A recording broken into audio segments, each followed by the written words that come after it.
दुनिया के लगभग ज्यादातर देशों पर कभी न कभी रोमन अम्पायर ने, ब्रिटिश अम्पायर ने या फिर दूसरे बड़े साम्राज्य ने कब्जा करके उन पर शासन किया है।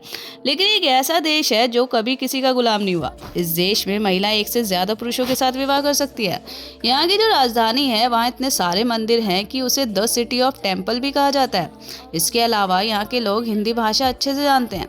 यहाँ की करेंसी इंडियन करेंसी से सस्ती है, इसलिए बहुत सारे भारतीय हर साल इस सुंदर देश में घूमने आते हैं। यह वह देश है जहाँ से शांति दूत के संबंध रखते हैं।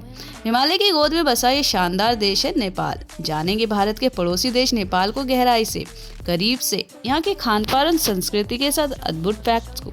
तो बने रहे हमारे साथ नेपाल के इस अद्भुत सफर पर। दोस्तों, आप हमारी वीडियो किस शहर से देख रहे हैं कमेंट करके जरूर बताना। हम नेक्स्ट वीडियो में आपका नाम और कमेंट में जरूर दिखाएंगे। लेकिन उससे पहले अगर आपने वीडियो को एक लाइक नहीं किया तो जल्दी से इस वीडियो को लाइक करके चैनल को जरूर सब्सक्राइब कर लीजिए। तो दोस्तों, ये है नेपाल का मैप, जिसके उत्तर दिशा में तिब्बत आता है, वहीं दक्षिण पश्चिम और पूर्व की दिशा में हमारा प्यारा भारत देश है। नेपाल 2008 से पहले हिंदू राष्ट्र के रूप में देखा जाता था, लेकिन फिर 2008 में नेपाल को एक धर्मनिरपेक्ष देश घोषित किया गया।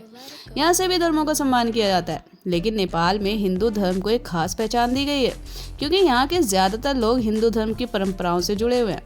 नेपाल की आबादी 3 करोड़ 20 लाख है, जिसमें से 81% आबादी हिंदू धर्म का पालन करती है। ये नेपाल का सबसे बड़ा धार्मिक समुदाय है और यहाँ हिंदू परंपराएं, धारणाएं और त्योहार प्रमुख रूप से पहचाने जाते हैं।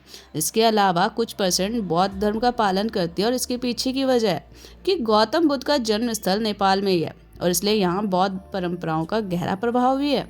वहीं 4% में इस्लाम धर्म के मानने वाले लोग यहाँ पर रहते हैं। 1.5% में ईसाई हैं और 4.5 में अन्य धर्मों के लोग यहाँ पर बसे हुए हैं।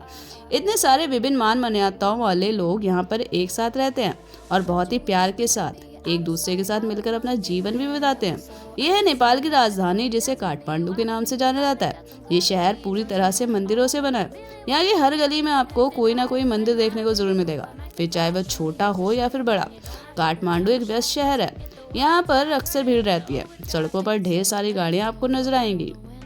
ये है बौद्ध स्तूप, ये है पशुपति नाथ मंदिर और ये है दरबार स्क्वायर।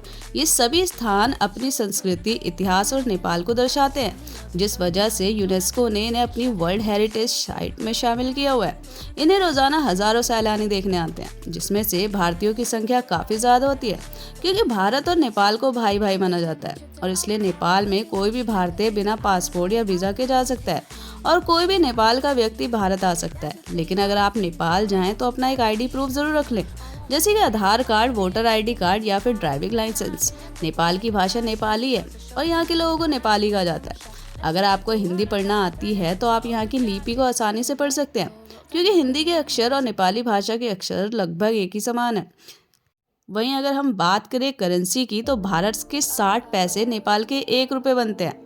मतलब भारत के 100 रुपये नेपाल में 160 रुपये के बराबर है। नेपाल की करेंसी के बारे में हम आपको एक अद्भुत बात बताते हैं कि नेपाल की करेंसी भारत की करेंसी के साथ इम्पैक्ट है। मतलब अगर हमारे देश भारत की करेंसी की कीमत बढ़ेगी या फिर घटेगी तो नेपाली रूपी भी बढ़ेगा या फिर घटेगा। अगर हम एरिया की बात करें तो ये सुंदर देश 13,350 स्क्वायर किलोमीटर के क्षेत्रफल में फैला हुआ है और एरिया के लिहाज से दुनिया में 93वें नंबर पर आता है। नेपाल न केवल अपनी संस्कृति के लिए खास है, बल्कि ये हिमालय की गोद में भी बसा हुआ है, जिस वजह से इसकी प्राकृतिक सुंदरता और ज्यादा बढ़ जाती है। नेपाल की अर्थव्यवस्था में पर्यटन का अहम योगदान रहता है और हर साल इस देश में 10 लाख से ज्यादा लोग सिर्फ घूमने आते हैं, जो बहुत सारा पैसा यहाँ पर आकर खर्च करते हैं। इसलिए नेपाल की अर्थव्यवस्था में 25% पैसा केवल पर्यटन से आता है। नेपाल का झंडा दुनिया का एकमात्र ऐसा झंडा है जो चौकोर या आयताकार न होकर 2 त्रिभुजों से बना हुआ है। झंडे के ऊपर वाले त्रिभुज में चांद दिखाई देता है, जबकि नीचे वाले त्रिभुज में सूर्य, जो कि बौद्ध और हिंदू धर्म का प्रतिनिधित्व करता है। तो दोस्तों, ये था नेपाल। कैसा लगा कमेंट में जरूर बताएं। मैं मिलूंगी नेक्स्ट वीडियो में, तब तक के लिए बाय।